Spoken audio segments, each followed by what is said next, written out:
Hello, everybody. First of all, thank you very much for coming, for attending this webinar on this really, really hot afternoon here in Oviedo. Does anybody know how many sounds are there in the English phonetic sound?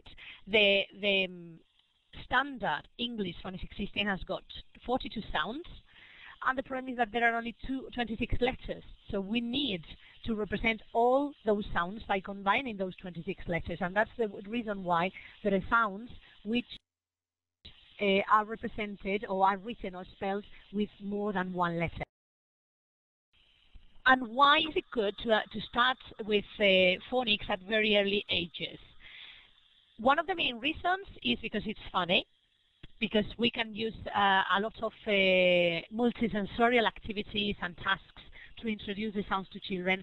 And since working with the mouth and doing this kind of gymnastics with a mouth, with the vocal cords, with the tongue, etc., is really, really funny for kids. Another of the reasons is because psycholinguistics have proved that the humans, any human being, is able to reproduce any sound in nature up to the age of 7.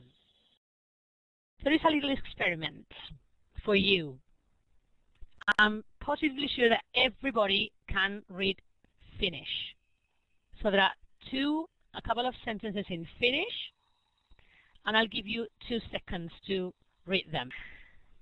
So can you click on the hand up icon that you've got just below your names? Hannah was able to read Finnish, and Javier was able to read. So, what have you thought when you saw that? Can you write it in the chat, please? A or B? Most of you have thought, I'll have a go. Well, Maria Teresa has thought, oh my God, what have I got here? I'll have a go and try to read it. Some scared people, yeah, there are some scared people in there, but some brave, really brave people who tried to have a go and try to read. What about if I tell you that the Y in Finnish sounds as the French U, right?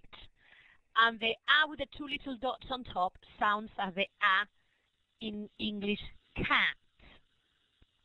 Okay? What about now? Tell me A, B, or C. What was your reaction to this? Right, but most of you have answered what I thought you would answer. Okay, I read it, but what does it mean? Okay, so this is what I wanted you to put you into the skin or under the skin of our little kids. Sometimes they are able to read things because we have practiced and work with them with the phonics in class, but they don't understand what they are reading. Right. Most of the people is voting for C, reading comprehension. So, Lindsay, if we can see the right, there it is, the results of the poll. So most of the people has gone for C, reading comprehension, and the answer is C, oral comprehension. And decoding gives way to reading comprehension.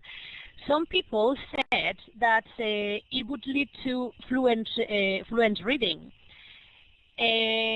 Fluent reading is fine whenever there is reading comprehension too, because the problem sometimes is that our children go so fast as regards blending that sometimes they're able to read absolutely anything, but they don't understand what they are reading. So this is one thing we have to avoid.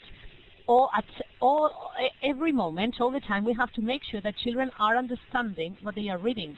Otherwise, they are just doing something mechanically. That is, being fluent reader doesn't mean that he's a reader who is understanding or has got a high level as regards comprehension. So, and this is something we have to avoid. So we want fluent readers, but very especially we want readers who understand what they are reading. And the only way to do this is by working a lot of oral comprehension stories beforehand.